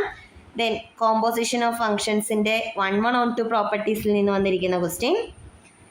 അതുപോലെ തന്നെ സൈക്ലിക് ഗ്രൂപ്പുകൾ, സബ് ഗ്രൂപ്പുകൾ, സൈക്ലിക് ഗ്രൂപ്പുകളിൽ നിന്ന് വന്നിരിക്കുന്ന ഒരു ക്വസ്റ്റ്യനാണിത്. 1, 1 ആണോ 1, 2 ആണോ എന്ന് നോക്കാനുള്ളതാണ്, ഇൻ്റർവെല്ലിൽ വെച്ചിട്ട് ചെക്ക് ചെയ്യാനുള്ളതാണ്. ഓക്കെ. Same question. അടുത്തത് നമുക്ക് നോക്കേണ്ടത് കോംപ്ലക്സ് അനാലിസിസ്. കോംപ്ലക്സ് അനാലിസിസ് കുറച്ചും കൂടി നമുക്ക് റിയൽ അനാലിസിസ് കഴിഞ്ഞ് നമ്മൾ കോംപ്ലക്സ് അനാലിസിസ് പഠിക്കുമ്പോൾ നമുക്ക് കുറച്ചും കൂടി സിമ്പിളായിട്ട് പഠിക്കാവുന്ന സെക്ഷനാണ്. അതുപോലെ കോംപ്ലക്സ് അനാലിസിസിൽ നമ്മൾ 20 ദിവസം മാറ്റി വെച്ചിട്ടുണ്ടെങ്കിൽ നമുക്കൊരു 10 ദിവസം കൊണ്ട് അതിൻ്റെ തിയറി പാർട്ട് കംപ്ലീറ്റ് ചെയ്യാനും 10 ദിവസം നമുക്ക് പ്രോബ്ലം പാർട്ട് ചെയ്യാനായിട്ട് യൂസ് ചെയ്യാം. നമുക്ക് കോംപ്ലക്സ് നമ്പേഴ്സും അതിൻ്റെ പ്രോപ്പർട്ടീസ് പഠിക്കുമ്പോൾ അബ്സല്യൂട്ട് വാല്യൂ, അതുപോലെ തന്നെ അതിൻ്റെ ആർഗ്യുമെൻറ്റ്, ദെൻ അതുപോലെ തന്നെ nth റൂട്ട് ഓഫ് യൂണിറ്റ് അല്ലെങ്കിൽ റൂട്ട്സ് ഓഫ് കോംപ്ലക്സ് നമ്പേഴ്സ് എന്ന് പറയുന്ന കൺസെപ്റ്റ്, അതിൻ്റെ പ്രോപ്പർട്ടീസ്, അതെല്ലാം നമ്മൾ ആ കോംപ്ലക്സ് നമ്പേഴ്സിൻ്റെ പ്രോപ്പർട്ടീസിൽ വരുന്ന ഇൻക്ലൂഡിങ് ആയിട്ടുള്ള കാര്യങ്ങളാണ്. അതുപോലെ കോംപ്ലക്സ് നമ്പേഴ്സ് റിലേറ്റഡ് ആയിട്ടുള്ള ഇനിക്വാലിറ്റീസ്, ഇതെല്ലാം നമ്മളിവിടെ പഠിക്കണം, കോംപ്ലക്സ് നമ്പേഴ്സിൻ്റെ പ്രോപ്പർട്ടീസിൽ പഠിക്കണം. ഓക്കെ, ദെൻ പവർ സീരീസ് പഠിക്കുമ്പോൾ പവർ സീരീസിൻ്റെ റേഡിയസ് ഓഫ് കൺവെർജൻസ് എന്ന് പറയുന്ന കൺസെപ്റ്റാണ് ഏറ്റവും കൂടുതൽ ഇമ്പോർട്ടൻ്റ് ആയിട്ടുള്ളത്. അപ്പോൾ അത് എന്താണെന്നുള്ളത് ഡെഫിനിഷൻ കറക്റ്റ് ആയിട്ട് മനസ്സിലാക്കുക, അതിന് വേണ്ടുന്ന ഫോർമുലകൾ എഴുതുക. Then harmonic function, analytic function, singularities, ഇത്രയും കൺസെപ്റ്റുകൾ ഇമ്പോർട്ടൻ്റ് ആയിട്ടുള്ള കൺസെപ്റ്റാണ്. അനലറ്റിക് ഫംഗ്ഷനൊക്കെ എന്തായാലും നമുക്കൊരു ക്വസ്റ്റ്യനിൽ ഒരു വേർഡ് അനലറ്റിക് ഫംഗ്ഷൻ എന്തായാലും നമ്മൾ കാണും. ഓക്കെ, ഇപ്പോൾ ഹാർമോണിക് ഫംഗ്ഷൻ പഠിക്കുമ്പോൾ അവിടെ നമ്മൾ ലാപ്ലേസ് ഇക്വേഷൻ പഠിക്കുന്നുണ്ടാവും, പ്രോബ്ലംസ് ചെയ്യാനുണ്ടാവും. ദെൻ റെസിഡ്യൂ പഠിക്കണം, അതുപോലെ തന്നെ റെസിഡ്യൂവിൽ നിന്ന് എങ്ങനെ ഇൻ്റഗ്രേഷൻ കണ്ടുപിടിക്കാം, അതല്ലാണ്ട് എങ്ങനെ ഇൻ്റഗ്രേഷൻ കണ്ടുപിടിക്കാം. ഓക്കെ, ഇപ്പോൾ കോംപ്ലക്സ് ഫംഗ്ഷൻസിൻ്റെ ഇൻ്റഗ്രേഷനെ പറ്റി പഠിക്കണം. Taylor series expansions, Maclaurin series expansions എന്നൊക്കെ പറഞ്ഞ എക്സ്പാൻഷൻസ് ഉണ്ട്. അപ്പം അതിൻ്റെ കൺസെപ്റ്റുകൾ, ലോറൻസ് സീരീസ് എക്സ്പാൻഷൻസിൻ്റെ കൺസെപ്റ്റുകൾ, അതിൽ നിന്ന് നമുക്ക് എങ്ങനെ സിംഗുലാരിറ്റീസ് പഠിക്കാം. ഓക്കെ, പോൾസ് ഉണ്ട്, removable singularity, poles, essential singularity, ഇങ്ങനെയുള്ള സിംഗുലാരിറ്റീസ് എല്ലാം നമുക്ക് എങ്ങനെ ഇതിൽ നിന്ന് പഠിക്കാം, സീരീസ് എക്സ്പാൻഷൻസിൽ നിന്ന് മനസ്സിലാക്കാനായിട്ട് സാധിക്കും. അതുപോലെ conformal mapping, Mobius transformation, fixed points, അങ്ങനെയുള്ള കൺസെപ്റ്റുകൾ, കാര്യങ്ങളെല്ലാം നമ്മളിവിടെ പഠിച്ചിട്ടുണ്ടാവും. മൊബിയസ് ട്രാൻസ്ഫോർമേഷൻ ഒക്കെ പഠിക്കുമ്പോൾ റൊട്ടേഷൻ ആണോ, അങ്ങനെയുള്ള കൺസെപ്റ്റുകളെല്ലാം നമ്മൾ പഠിക്കുന്നുണ്ടാവും. റൊട്ടേഷൻ, റിഫ്ലക്ഷൻ എന്ന് പറയുന്നതിൻ്റെയൊക്കെ പ്രോപ്പർട്ടീസ് എന്താണ്, അതാണോ നമുക്ക് പെട്ടെന്ന് എങ്ങനെ മനസ്സിലാക്കാനായിട്ട് സാധിക്കും. അത്തരത്തിലുള്ള കാര്യങ്ങളെല്ലാം നമ്മൾ അവിടെ പഠിച്ചിട്ടുണ്ടാകണം. ഓക്കെ, അപ്പോൾ നമുക്കൊരു 10 ദിവസം മതിയാവും ഇത്രയും കൺസെപ്റ്റുകൾ പഠിക്കാനായിട്ട്. ഒരു 3-4 ടെക്സ്റ്റ് റെഫർ ചെയ്യുമ്പോൾ തന്നെ നമുക്ക് അത്യാവശ്യം വേണ്ടുന്ന എല്ലാ ഫോർമുലകളും ഡെഫിനേഷൻസും തന്നെ നമുക്ക് അതിൽ നിന്ന് കിട്ടും. ബാക്കി വരുന്ന ഡെഫിനേഷൻസ് അല്ലെങ്കിൽ പോയിന്റ്സ് കാര്യങ്ങളെല്ലാം നമുക്ക് PYQയിൽ നിന്ന് മനസ്സിലാക്കാനായിട്ട് ശ്രമിക്കാം. സോ PYQs ചെയ്ത് നോക്കുമ്പോൾ കൂടുതലായിട്ട് എന്ത് പോയിന്റ്സ് ആണോ അതിനകത്ത് നമ്മൾ നോട്ട് ചെയ്യാത്ത വന്നിട്ടുള്ളത് അതെല്ലാം നമുക്ക് ഇവിടെ കവർ ചെയ്യാനായിട്ട് നിങ്ങൾ ശ്രദ്ധിച്ചാൽ മതിയാവും. ഓക്കെ, ഇതേ കുറച്ച് PYQs പരിചയപ്പെടുത്താം. ഇവിടെ തന്നിരിക്കുന്നതിൽ സീറോസിനെ പറ്റിയുള്ള ക്വസ്റ്റ്യൻ ആണ്. ഓക്കെ, സോ ഒരു എൻ്റയർ ഫംഗ്ഷൻ, അതായത് എല്ലായിടത്തും അനലറ്റിക് ആയിട്ടുള്ള ഫംഗ്ഷൻസിൻ്റെ ഒരു പ്രോപ്പർട്ടി തന്നിട്ട് അതിൻ്റെ സീറോസിനെ പറ്റി ചോദിച്ചിരിക്കുന്ന ക്വസ്റ്റ്യൻ ആണ്. ഈ ഒരു റിസൾട്ടുകൾ നമ്മൾ CR ഇക്വേഷൻസ് ഒക്കെ കണ്ട് ഹാർമോണിക് ഫംഗ്ഷൻസും അനലറ്റിക് ഫംഗ്ഷൻസും ഒക്കെ കണ്ടു കഴിയുമ്പോൾ നമുക്ക് നോട്ട് ചെയ്യാവുന്ന അല്ലെങ്കിൽ നമുക്ക് ചെയ്തു നോക്കാവുന്ന ഏതൊക്കെയാണ് എന്നുള്ളത് ചെയ്തു നോക്കാവുന്ന റിസൾട്ടുകളാണ് ഇതെല്ലാം. ഓക്കെ, കുറേ CR ഇക്വേഷൻസിൻ്റെ പ്രോപ്പർട്ടീസും കാര്യങ്ങളൊക്കെ യൂസ് ചെയ്താലായിട്ട് മതിയാവും. കോംപ്ലക്സ് ഇൻ്റഗ്രേഷനിൽ നിന്നുള്ള ക്വസ്റ്റ്യൻ ആണ്. ലെഫ്റ്റ് ടു റൈറ്റ് ഓരോ ഇൻ്റഗ്രേഷൻ ആണ്.